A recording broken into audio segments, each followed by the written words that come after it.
નમસ્કાર મિત્રો, તમે આ વિડીયોમાં જોશો કે અનામત નીતિનો વિરોધ કરનારા શિક્ષકોને પ્રોફેસરો કેટલી હદે નુકસાન પહોંચાડી રહ્યા છે અને એ લોકો એમના ત્યાં ભણવા આવનારા વિદ્યાર્થીઓ સાથે શું ન્યાય કરતા હશે, કેવી માનસિકતા રાખતા હશે, કેટલો વેરભાવ રાખતા હશે, એમની સાથે કામ કરનારા ઓબીસી એસટી એસસી વર્ગના કર્મચારીઓ સાથે એમનો કેવો વ્યવહાર હશે જો એમના મગજમાં આટલું બધું અનામત નીતિ બાબતે ઝેર ભરેલું છે। તમે સમજો મિત્રો, આવું સ્ટેટસ મૂકે છે એક અમારા સંપર્કમાં રહેલા એક પ્રોફેસર, એક શિક્ષક। હું તો ઘણાને આવું જોઉં છું, તમે જોતા હશો કે અનામત નીતિ ખતમ કરી દેવી જોઈએ, તો 10% શું કરવા લીધું ભાઈ? ઈડબ્લ્યુએસ 10% શું કામ લીધું? અનામત નીતિ ખોટી હતી, ખરાબ હતી, તો 10% શું કરવા માંગ્યું? એક બાજુ 10% લઈ લીધું છે તો બી વિરોધ ચાલુ છે કે અનામત નીતિ ખોટી છે। અનામત નીતિ શું ઓબીસી એસટી એસસી એકલાને જ મળેલી છે? 3ને જ મળે છે। મહિલાઓને બી અનામત મળેલી છે, દિવ્યાંગોને પણ મળેલી છે, નિવૃત્ત જે સૈનિકો હોય, માજી સૈનિકોને પણ મળે છે સીટ। અનામત શું કઈ ઓબીસી એસટી એસટી એકલી થોડી મળેલી છે ભાઈ? અને તમે 10% તો લીધું તો બી હજી ધરાતા નથી। પણ મિત્રો, આ એ લોકો છે અનામત નીતિનો વિરોધ કરનારા, આ શિક્ષકો પ્રોફેસરો એ લોકો છે। તસવીરે બોલતી જો આ કેવું મૂક્યું છે, જો તમે વાંચો, તસવીરે બોલતી હે એમ કરીને આ મૂકે છે, એમના સ્ટેટસમાં ચડાવે છે, સોશિયલ મીડિયા ખુલ્લેઆમ। 10% તો પાછા લઈ રહ્યા છે એ લોકો, ખુશી ખુશી લઈ રહ્યા છે। 10% મળી ગયું છે છતાં પણ આ વિરોધ એટલે છે કે આવા લોકો મેરિટ લાવી શકી રહ્યા નથી, પરીક્ષાઓમાં એમનું મેરિટ બનતું નથી। તમે જો ખુદ જો પરિણામ, છેલ્લી કોઈ બી ભરતીના પરિણામ ઉઠાઈને જોઈ લો, ઈડબ્લ્યુએસ નું મેરિટ કરતા ઓબીસી એસટી એસસી નું મેરિટ ઊંચું છે, અનામતમાં ઊંચું મેરિટ જતું રહ્યું છે ઓબીસી એસટી એસસી નું। સ્પર્ધા કરવામાં ટકી શકી રહ્યા નથી, એટલે દ્રાક્ષ ખાટી છે એ આ વાત થઈ। અને વિરોધ કેવી રીતે કરે કે ઓબીસી એસટી એસસી ના લોકોને બી પાછા સમજાવો, એમની હિંમત જુઓ તમે। એ તો છોડો, ઓબીસી એસટી એસસી ના જે શિક્ષકો છે, જે પ્રોફેસરો છે, એ શું મંજીરા વગાડી રહ્યા છે? આ બધો વિરોધ ચૂપચાપ જોઈ ઘેર જઈને હોઈ જાય છે મારા બેટા, પણ એટલું બોલી શકતા નથી કે આ તમારી વાત ખોટી છે, તમે હજી અનામતની બાબતે ખોટા છો, આ વસ્તુ ખોટી છે તમારી, આટલું પણ કહી શકતા નથી। હું તો કહું, એમના ઓબીસી એસટી એસસી ના 80% વિદ્યાર્થીઓને આ લોકો કેવી રીતે ભણાવતા હશે, સમજો તમે કેટલું ઝેર હશે એમના મનમાં, કેટલી નફરત હશે ઓબીસી એસટી એસસી ના વિદ્યાર્થીઓ માટે। વિદ્યાર્થીઓ તો નિર્દોષ હોય છે, એમને તો આ બધું ખબર પણ નહીં, શું અનામત, શું ઓબીસી એસટી એસસી। આવા ઝેરીલા પ્રોફેસરો શિક્ષકો આપણા વચ્ચે છે, એને ઓળખો। અને આ સ્ક્રીનશોટમાં મેં નામ છુપાયું છે, મારે નામ નથી જાહેર કરવું, પણ આ હકીકત છે, આવા ઘણા બધા છે, એક way ને ઘણા બધા છે। હવે તમે વિચાર કરો કે એક બાજુ અનામતનો આ રીતે વિરોધ કરે છે, કઈ દુનિયામાં જીવો છો ભાઈ? હવે તો છોકરાઓ મેરિટ લાવવા લાગ્યા ને, તમારા કરતા વધારે મેરિટ લાવવા લાગ્યા છે, તમે સ્પર્ધામાં ક્યાંય નથી। અરે એવા પાછા જીપીએસસી કે એવી કોઈ પરીક્ષા બી પાસ કરી શકતા નથી લેખિત, એટલે ઇન્ટરવ્યુમાં ગોટાળા કરવાનું કારણ શું સમજો તમે? અનામત ખૂંચે છે એમ બતાવે છે, ઈડબ્લ્યુએસ લે છે, 10% અનામત લે છે, તો બી મેળ નથી પડતો, એટલે ઇન્ટરવ્યુમાં જઈને પાછા મિલીભગત બી કરી આવે છે। એ લોકો સલાહ આપવા બેસે છે, એમને આ બતાવવો છે, આ વિડીયો બતાવવો છે મારે। તમે જુઓ કે અનામત ખૂંચે છે, એમને નડે છે, આ બતાવ્યો ફોટો, તસવીરે બોલતી છે, તો ભાઈ અહીંયા કઈ અનામત લાગી પાડી? 166 કરોડ, 80% લોકોને 166 કરોડ અને 14-15% ને 600 કરોડ। આ ન્યૂઝપેપર બોલે છે ભાઈ, અહીંયા તો અનામત છે નહીં। કઈ રીતે તમે બેવકૂફ બનાવવા નીકળ્યા છો ભાઈ? અને તમે જુઓ, એ લોકો ને એટલું પેટમાં તેલ રેડાય, કોઈ ઓબીસી એસટી એસસી નો છોકરો પ્રોફેસર બને, મામલતદાર બને, કોઈ બી ક્ષેત્રમાં જાય તો એમના પેટમાં તેલ રેડાય છે।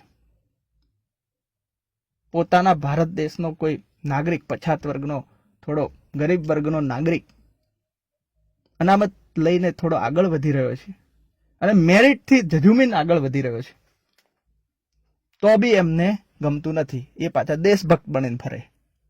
નાટક એમને જોરદાર આવડે, દેશભક્તિનું નાટક જોરદાર કરે.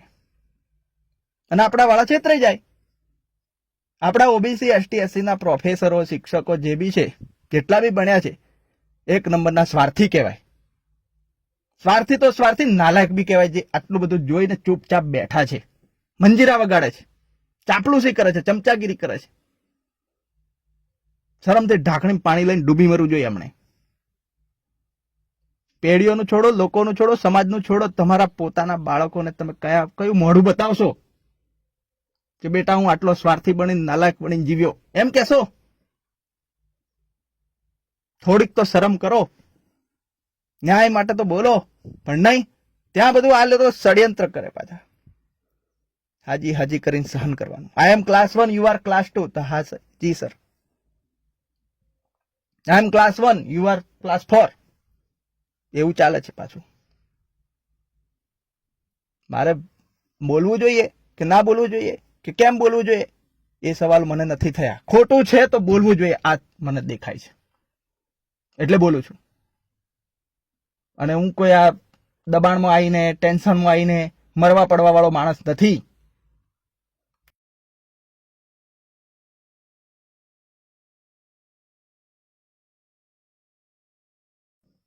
કાયરતા ખતમ થઈ ગઈ છે. ડરપોક રહ્યો નથી, અંદર છે નહીં, લોહીમાં લક્ષણ નથી. આવું બોલનારા લોકો ત્યાં ચાપલુસી કરતા મેં જોયા છે.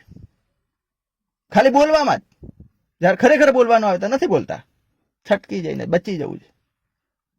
મારી નોકરી બચાવી છે, મને આમ થઈ જશે, તેમ થઈ જશે, ચિંતામાં પડેલા લોકો.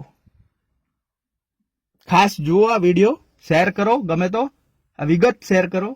તમે જુઓ IWS નું મેરિટ જુઓ, જગ્યાઓ જુઓ. ઓબીસી ની વસ્તી 54% છે. એમ વસ્તી ગણતરી થાય તો ખબર પડે. વાઘ, વરુ ને જંગલી પ્રાણીઓની વસ્તી ગણતરી ઓબીસી ની નથી થતી. વસ્તી ગણતરી ઓબીસી ને એ ખબર જ નથી.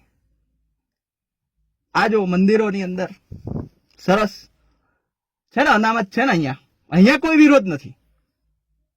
અહીંયા બી અનામત લાગુ પાડો. નહીં, અહીંયા તો વર્ષોથી એક જ હત્તું ચાલી રહ્યું છે.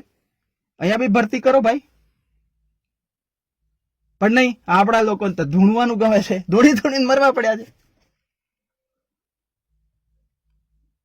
એટલે મારે આટલા લેવલે આજે આક્રોશ સાથે વાત કરવી પડે છે મિત્રો. એનું કારણ એ છે, તમને ખોટું લાગે તો લાગે, પણ આ હવે નહીં ચાલે.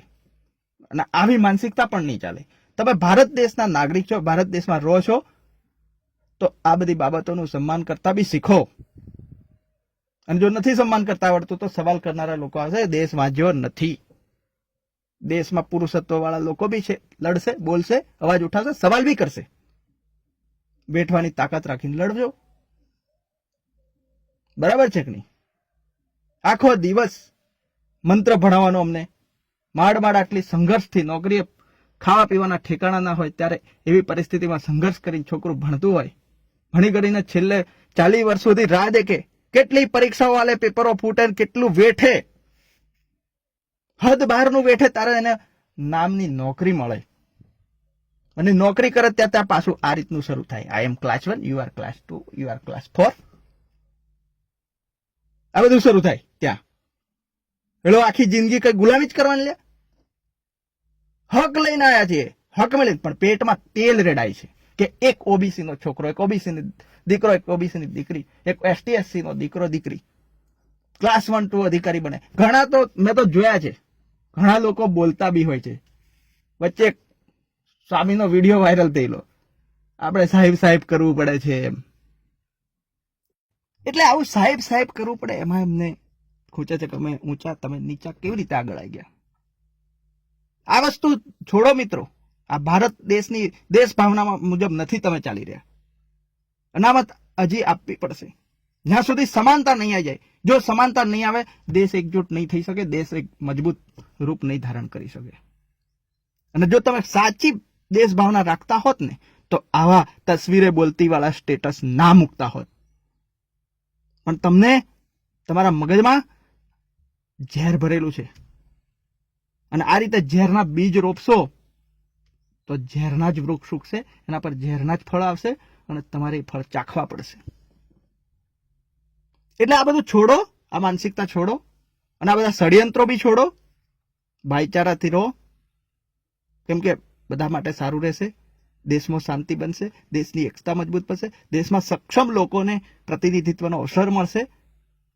આ દેશ 80% લોકોનો બી છે, તમારો બી છે. હળી મળીને રહેવાનું છે આપણે બધાએ. અમે તો હજી આ વાત કરીએ છીએ, પણ ખબર નહીં આટલું બધું ઝેર. બસ આનાથી બચજો.